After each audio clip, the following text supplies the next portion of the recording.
ensemble avoir conscience que nul autre que nous-mêmes ne viendra sauver notre nation et que cela exige de chacun de nous une mobilisation tous azimuts.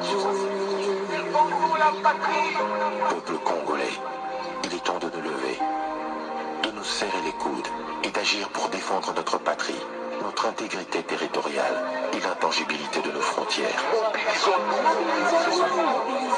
La République démocratique du Congo est victime d'une nouvelle agression rwandaise et des actes criminels et terroristes du M23.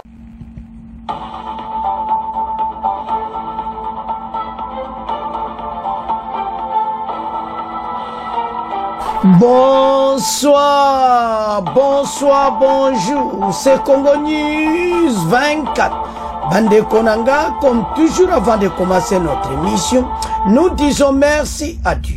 Nous disons merci à nos chers abonnés et téléspectateurs qui nous suivent partout dans le monde et en RDC. Bande Konanga, soyez les bienvenus.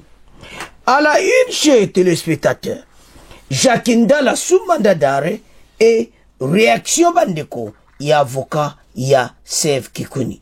Toko yoka, avocat Sève Kikuni, alors bangomi bale bandeko, makambo za minene. Boko yoka, oeleki, nandenge, aza mandat d'arrêt provisoire, et puis toko yoka, avocat, il y a Sève Kikuni. Deuxième point, chez téléspectateurs.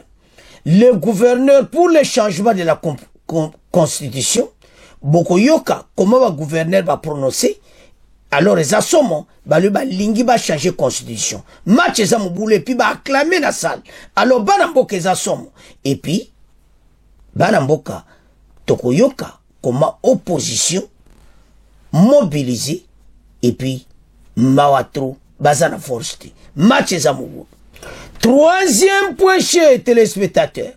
Après accord, il y a Luanda. Alors, envoyé spécial Yaoni chez Wagner. Bandeko na affaires étrangères. Aye koyoka ba suite. Boko yoka na émission yo. Parce que Wang Jiang yewana aye kokutana na kaikwamba pona koyeba masolonde nelikaki na Luanda.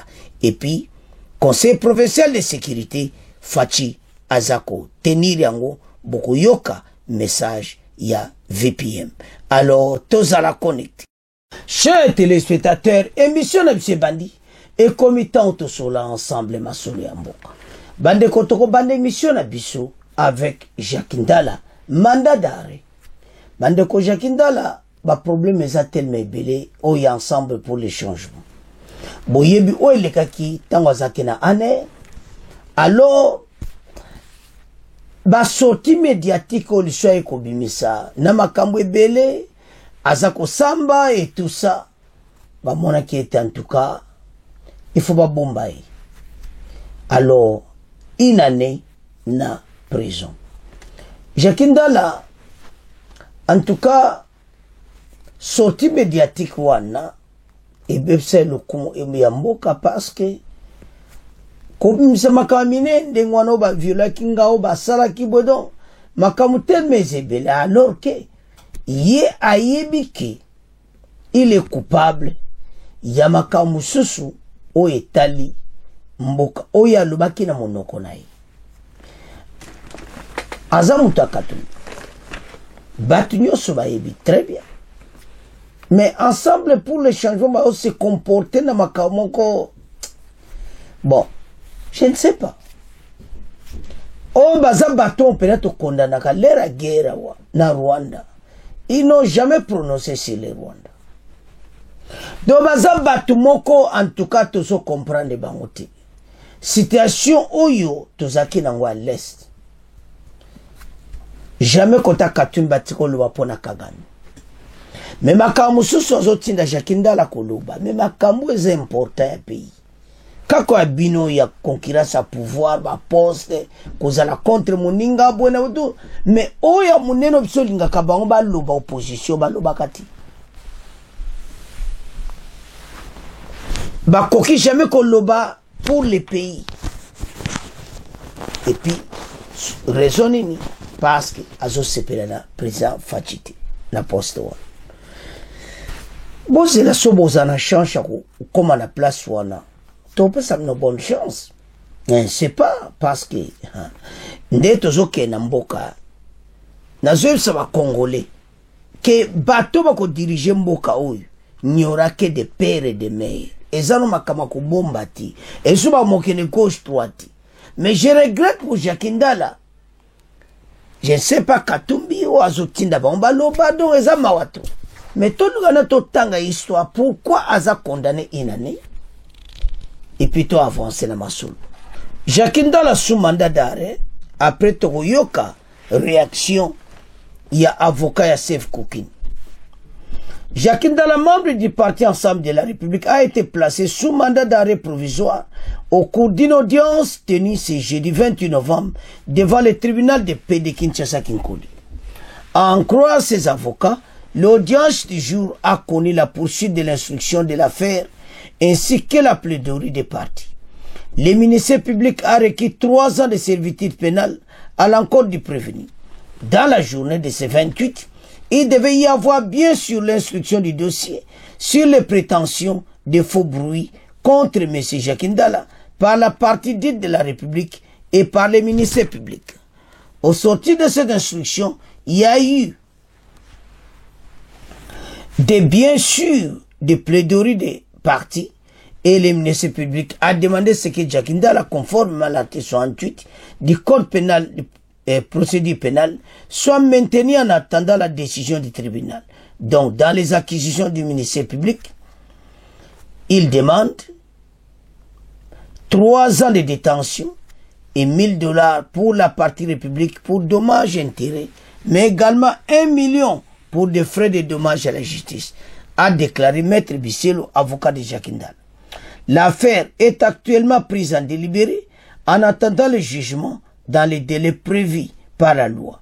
Ce dernier est poursuivi pour des faux constitutifs de propagation de faux bruits. Selon les ministères publics, Jacques Ndala aurait tenu sur les réseaux sociaux des propos faisant état de viol et mauvais traitement qu'il a subi dans la cellule de son incarcération à propos qui serait faux. Totangi bandeko Jacques Ndala eza mawato parce que ba faux bruit makambo ebele donc yango ememeli ba problème oyo. Alors tomeka ko développer masolo dossier na ye eza propagation de faux bruit o yango to conseil ba congolais to tika biloba loba bon avant d'aller à ce que les cas makamne à viol et tout ça. Je ne sais pas. Et loko zaku mutaza la viole même attaque de boteli mutango loko na ndenge yaza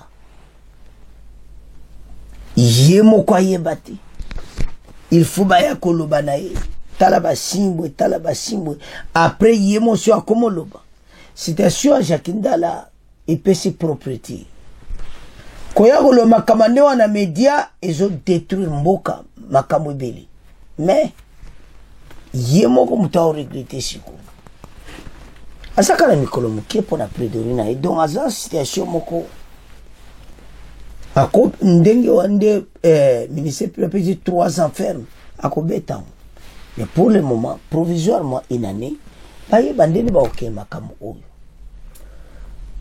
bandeko pays na biso il faut to lukato yeba comment batu bako respecter mibeko mboka parce que comportement suka posa au président parti politique et tout ça non. Ce n'est pas comme ça que nous allons construire ce pays. Pays nous allons construire na bateau bazana posa mboka et puis bazako avancer dans la même direction na oyo ba continuer bazo mboka. Bateau tout va dans le contraire, botala bango bien.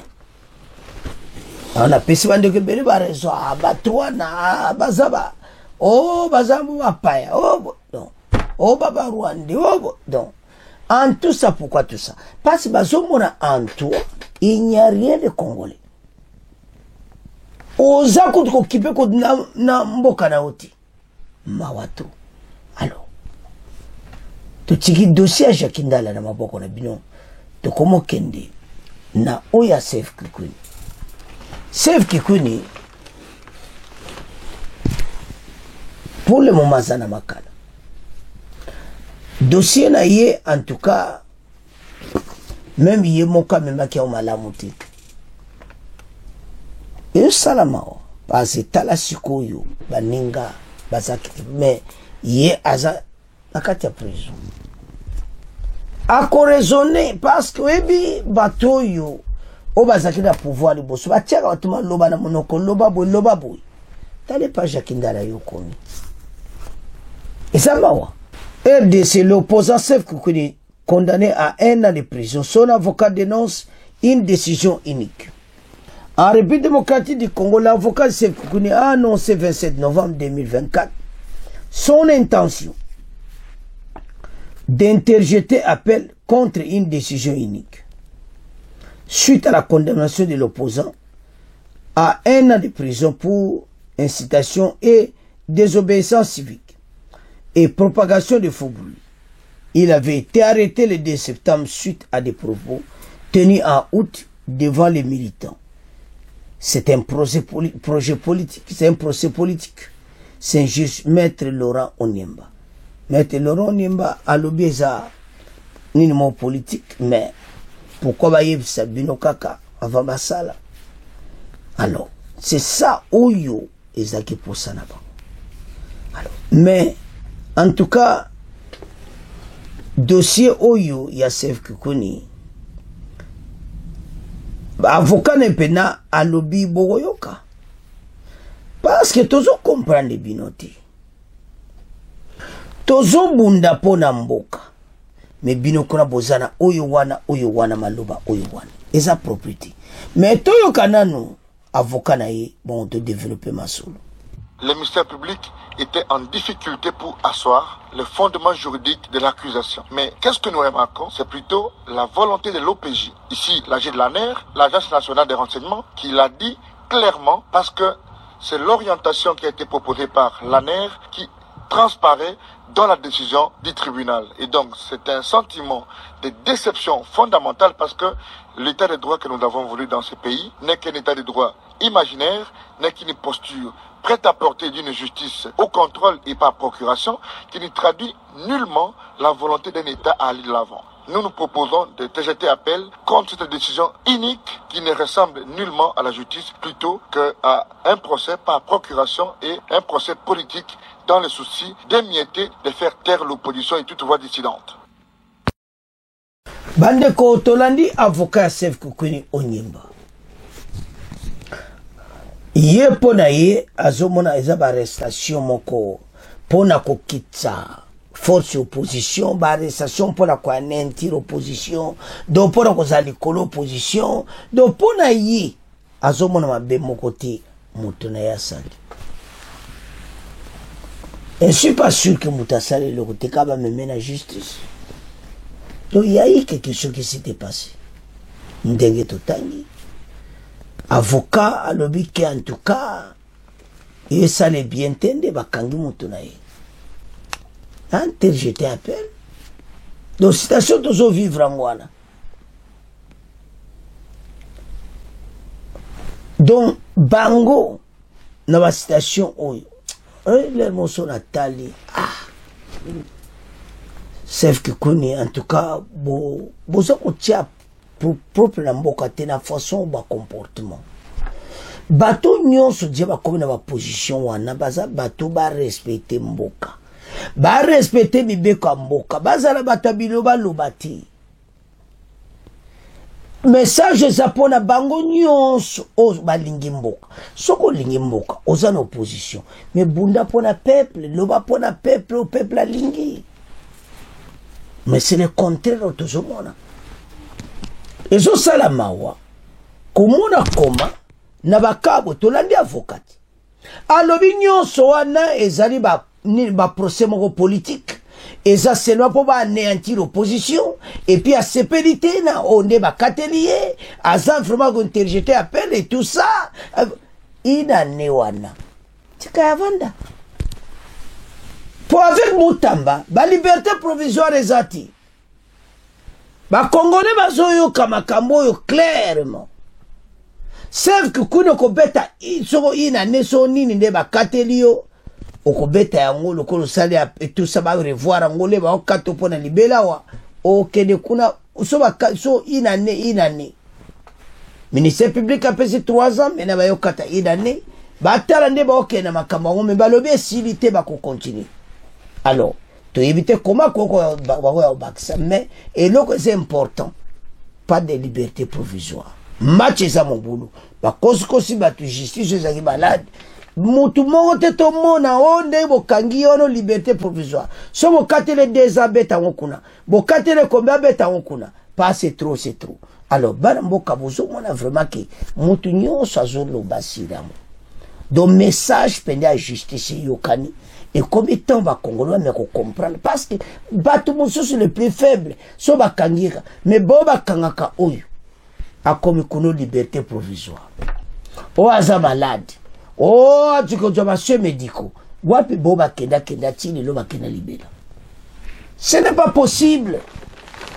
Voilà la situation toujours vivre la RDC et je serai congolais à comprendre et te bakamoyo justice chez Zamabe oyo kaka vrai likopa justice balele bato bambongo kaka po oyo kaka bazo sala kaka mafia mbongo me bayebete toza simana bino totalo bokatele inane wana soki otikala ka yango après ko revoir asala inane pa bino bana mboka ezo sala mawa que justice na biso eza stabilité baso kwa ko maintenir position na bango te mais soko tali basa donc ezo sala passe parce que mboka comment justice et les vacances justice c'est akabo et ça va mais tolandi onyemba oaza avocat chef kukuni alobeza procès politique basepeli na mote totika on a bino to comment kende na deuxième point bande ko na po yo to ko banda avec conférence au gouverneur sur la constitution ndenge ni bango tout bandini les changements de la constitution bande ko makambo za minene oboyo ka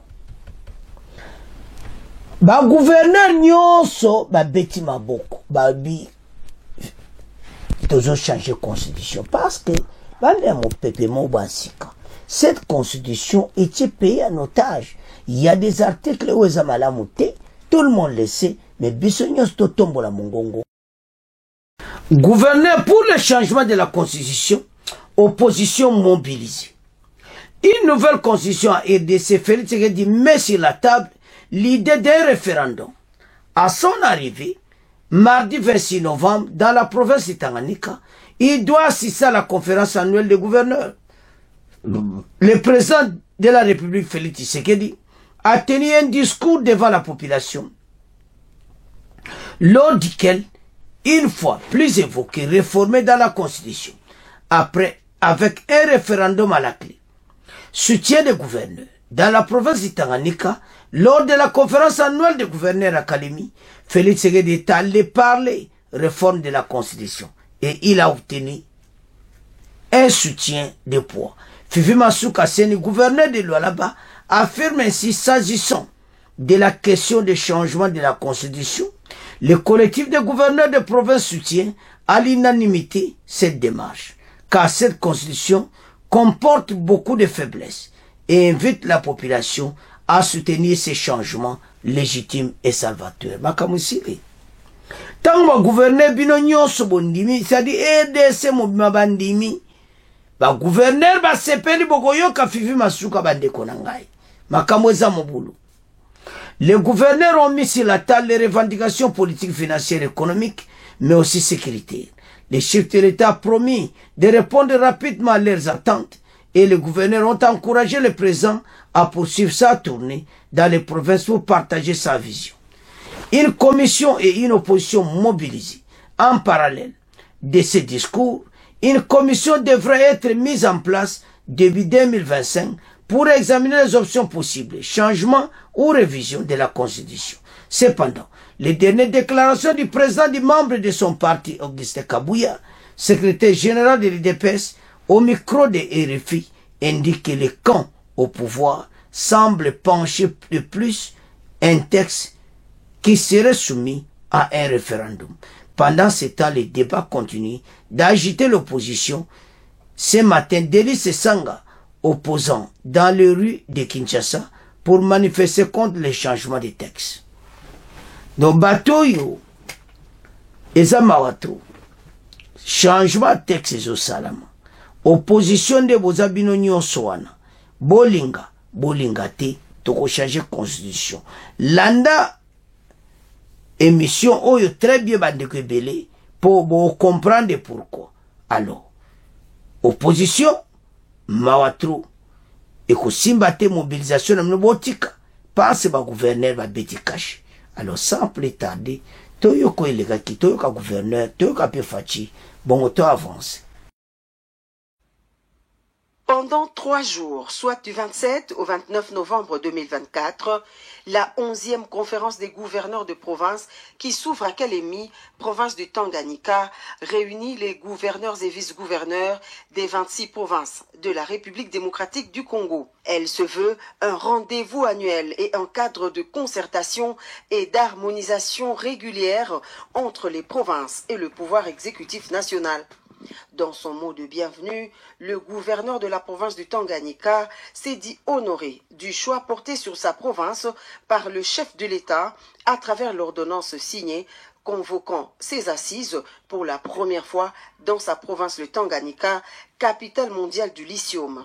Dans leur note de soutien au chef de l'État, lue par Madame Fifi Masuka Saini, gouverneur de la province du Lualaba, les gouverneurs soutiennent à l'unanimité le changement de la Constitution tel que voulu par le président de la République.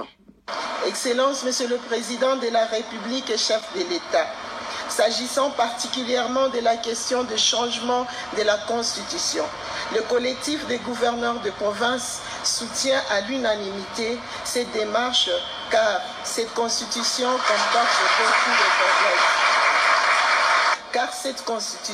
comporte beaucoup de faiblesses et invite la population à soutenir ces changements légitimes et salvateurs.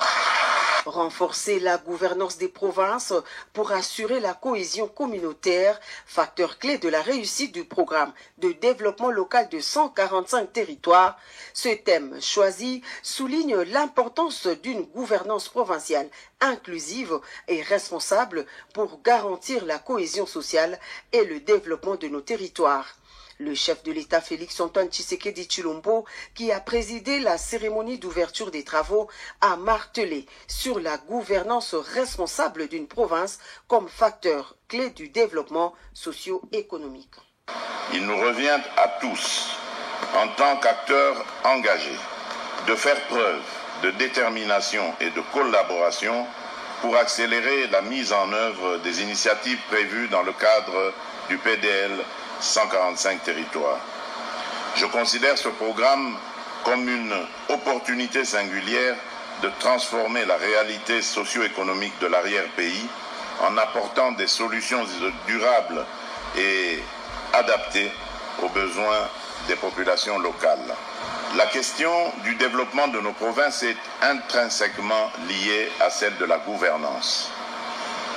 Chaque gouverneur doit véritablement s'engager à instaurer des pratiques qui privilégient la transparence, l'efficacité et le respect des biens publics. Ce n'est qu'au prix de cet effort que nous pourrons garantir un avenir prometteur pour nos provinces et renforcer le progrès de nos entités territoriales de base.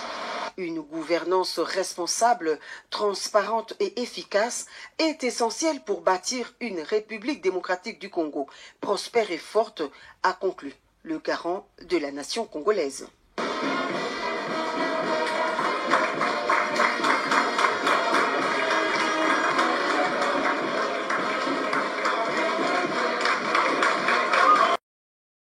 Bandeko tolandi biso nyonso totangi toyoki le chef de l'État. Toyoki Fifi Masuka oaza gouverneur ya Lualaba. Alobi bango nyonso bazo soutenir le changement de la constitution parce que constitution oyo eza na makamoko ya malamuti. ba gouverneur ba sepeli bango nyonso ba beti maboko na salle ndenge tolandi. Alors siko nana otiasu tembe nana kutikana ba gouverneur nyonso baza pour esili. Donc soki nazotala yango bi omona clairement que changement constitutionnel c'est ça na qui déjà quand dans ma candidature déjà ça fait. Donc c'est la kaka référendum makambo banda et puis basa la commission on a déjà zo banda en janvier, j'en suis sûr et ça déjà en cours, on commence à contacter tout batunion soana en janvier. Allez masole bandi les changements de la constitution et puis et loko PPR de bazobanga banguna Congo bazobanga parce que bako bandela dossier à zéro Fachi abandela un mandat encore de 7 ans. Match za mobulu bande ko leo mitebe beta tout asa suba 50 sundeni. Donc ndenge tolo bawa le changement est en cours. Bazako réviser ba texte et tout ça ti bakoya pe ko pesa ngo pas chef de l'État. Alors bande ko ba gouverneur ba sali grand boulot et pe si plaisir comment les gouverneurs se sont réunis ensemble et puis ba pesi fachi conseil ba bia tambola kana ba province pour le moment pour makambo e bonga ya 145 territoires. Donc fachi mikolo kaka na kati ya donc parce que ndenge zawana ya ko tambola menana ba province nyonso ba yoka vision na esiko to éviter so après wana akokende wato akotambola partout. Si comment te bateau bazolo ke fatika ko tambola nakate mboka okipete non. Makamuto esa na nzela. Il savait que mboka akobongsa on peut kobonga. Alors maintenant ndenge to landi yango biso nyonso toyoki donc nandimite ki passe bolandi wana. Donc, bakoki et comme appelle un changement de la constitution. Ba bandel makamunyoso, ba loke d'expert, et puis mandat chef de l'État, ba ko changer yango. Donc, comme même à 7 ans. Comme ça, bateau yo, donc, ba mba comprendre que oui, tout a changé. Alors, bandeko, son otala, pays na biso, avec ce que nous avons, tous en la position tous autres. Mais la CPL, Bolandi Firma Souka, Batebe, comment le va positivement pour ces pays. Et puis, il y a tout le monde appelle ouverture à Moka Oyo, mais tout le monde m'a caminé. Congolais nyonso, à Kosepela. Voilà la RTC. Alors, Badeko, tout le monde tika, deuxième point de ma boko na binon, tout le monde qui na point na biso, Oyo, ya Souka. Awa to banana conseil supérieur Oyo et Salamaka cette fois-ci au Tanganyika. Alors à Salaki réunion à Fachi pour évoquer makambo ibeli. Et puis Tokolobashi Wangzang Oaza na secrétaire de l'ONU yi azakipe moko ya ba Oyo batina maki awa. Et qu'est-ce qui s'était passé? Toyo kapé ba vina ba. Pandeko pays eza munene tellement tout. Donc ezo senga ba Congolais d'abord un changement de mentalité. To bon samboka o mboka na bisi koma kitoko monyoso alula yango. Ces pays ko continuité na ba. Donc tout ça na péché mutu nyonso azala oyaza pe makambo ya avancer liboso. Ba gouverneur siko bomonte ke bandimi facilement bombeli ba me dia 14h to sala ba réunion bona non boloba tango to kubandi ko loba mpona mboka makamtu ekene bien. Alors fima suka nyati pena sete abibi to zala on parce que makamwe bele o avancer bien to ba mona bien et ça des bateaux yo bazo diriger baza regarder comment yo diriger neti makambo bele ko sa mais ozo salango bandeko bon et là to loba ezaki ndenge to landi bango to mona ke référendum e ko salama ba pesi priorité na référendum mena peuple nyonso a voté ce qui va lingi yango opa bokomona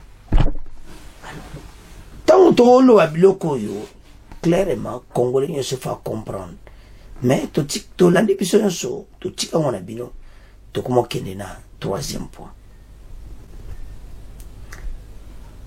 bandeko to komi na point na biso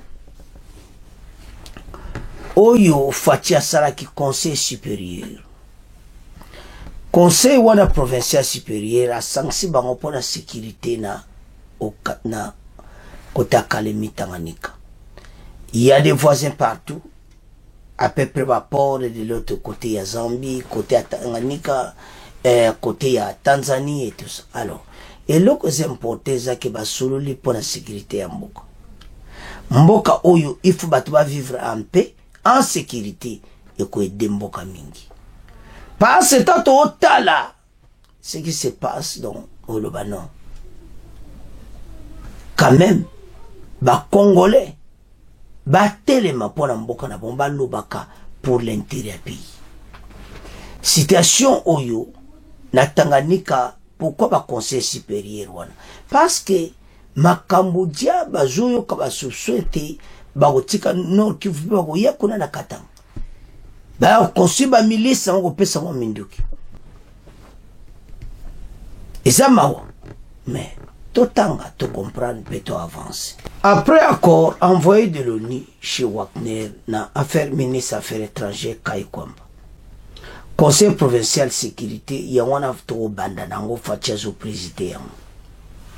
C'est jeudi à Kalemi, dans la province de Tanganyika, le chef de l'État commandant suprême des forces armées congolaises a présidé le conseil provincial de sécurité élargi.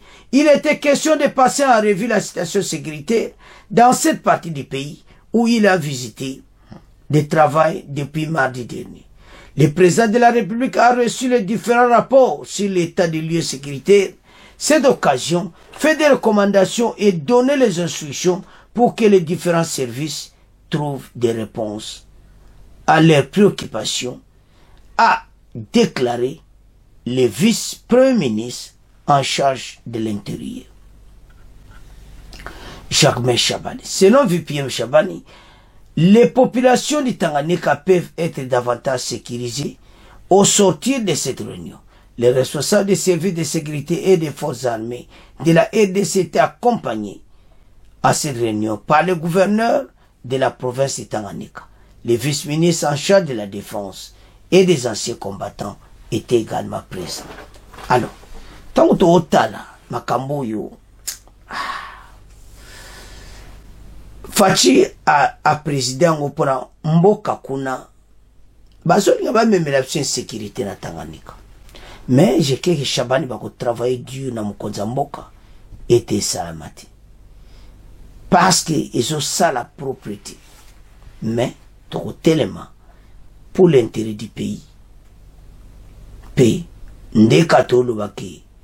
Bitumba oto gayan oka. Eza boba zo memon la sécurité to gayan kaka. Toza optimiste. Voilà le dossier. Alors, Tolanda. VPM Chabani, bon auto avance. Le président de la République, chef de l'État, commandant suprême des forces armées congolaises, a tenu à avoir autour de sa table tous les responsables des services de sécurité des forces armées congolaises, accompagnés par le gouverneur de la province pour faire le tour d'horizon de la situation sécuritaire de la province du Tanganyika et de la ville de Kalemi principalement. Donc il a reçu les différents rapports, l'état de lieu sécuritaire, et à cette occasion il a aussi eu l'opportunité de faire des recommandations et de donner des instructions, parce que autour de la table il y avait aussi le vice-premier ministre, ministre de la Défense, et certaines instructions ont été données pour permettre à ce que les différents services se retrouvent des réponses à leurs préoccupations. Donc je crois que nos populations de la province du Tanganyika peuvent être davantage sécurisées au sortir de cette réunion. bana mboka tolandi biso nyonso. Donc c'est important citation oyo. En tout cas, le chef de l'État sanksi batunion sur la sécurité. Oya provincial pona koi parce que ba moni déjà comme un groupe armé elinge banda kuna. Et puis so tali bato ba osala ba makambwana eza mawa. Kaka bato balingi mboka te. Kaka bato yo ozomona yeme ali ndo yazaka contre mboka na moko contre RDC toketi wapi. Ezo sala soni pepe asipe mawa. Bandeko fatia komayeli Conseil provincial de sécurité. Kokie ba ko conseiller bango ba prévenir en avance. Déjà il y a quelques miliciens to yoka kuna na Tanganyika. Mais comme matate fokudu ba éliminer wana fatia sale fort na conseil de sécurité ba sololi to landi biso so Shabani alobi Tanganyika comme a dit de façon sécurisée déjà. Donc na masolo ba sololi. Voilà c'est comme ça l'autre luka. Mboka oeza la sécuriser partout. Et c'est tout zélo bato eko attaquer to ba non. Erango kotinda armée ya munene ba sécuriser kota katanga mobimba. To lingite to yoka lisusu makambo wana kuna ba congolais ba ko vivre en paix. To yebete bandoka Congo ba partout ba lingi mboka te mais fati continuer masolo kitoko. To mona armée ya munene na Tanganyika vraiment Shabana rapporté était ba baza en sécurité. Alors tokeni maintenant na makambo elega kina Luanda. Wang Zian, ou à secrétaire des Nations Unies, ou à Landi Guterres, il a envoyé spécial à Grand Lac, Ayaki, Kokutana Kaikomba, si la situation sécurité. Alors, Bango, Baza Batumoko au MONUSCO, il y a MONUSCO par côté Makamwana, ya ad hoc à vérification et tout ça. ONU, Tozana ba résultat qui y a bien te pona Bango. Baza Bato pena ba nyuko libisu. Mais ba yeba ete dossier ezo koma kota suka bako salo balingi ba sentira ngone bandi Kagame aza coincé fachi diplomatie eza réussite mais to zela na total wana za impa déjà pona bako to yebi ete makamwana es ekosila pe bato nyonso wana bakotika mboka na biso mais to tanga to avance. Alors bandeko, rencontre ce mardi 26 novembre entre le ministre d'État Thérèse Kaikomba Wagner et envoyé spécial de l'ONU pour les Grands Lacs. Au cœur des échanges, les récents développements dans la région, dans un focus avec les initiatives de paix, de sécurité et de renforcement de coopération régionale. Donc, pour naïe, à ce périndenge Rwanda, na RDC babandi ba kamukitoko, ye wana batindi mbangu. Mais Wang Zian, et l'autre loba,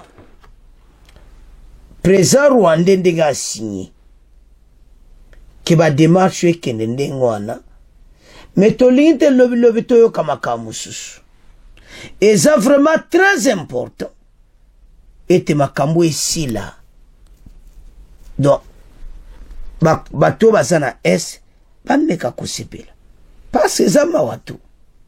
Alors bandeko, voilà la situation oyo ya ye koyoka peko soza Kaikomba pour deuxième étape ezokende pour mettre en place comment désengagement des forces et puis plan ya ko éliminer ba FDLR. Mais jusque la première ba FDLR oyo to yibiti totala ndeko lekalo Wangza ye wana Kaikomba sur makambo oyo elekeke na Luanda. Alors tomeka ko développer yango. Bandeko ministre affaires étrangères basali musala. Mais eza impa passe avec Kagame lobika makambo ko changer na. Parce ye Kagame et pas les aso bakamba bakoltan makambo mususu wana doma watu mayeba eti biso to komisi pena na suka o Kagame dormir moya bouger zati parce que oyo basali biso pendant plusieurs années eza inoubliable. Lelo toko aussi la guerre sili makamwa sute me Rwandais akotikala na ye na biso ensemble ti. Donc makambo oyo eleki biso na mboka ezo sala pasi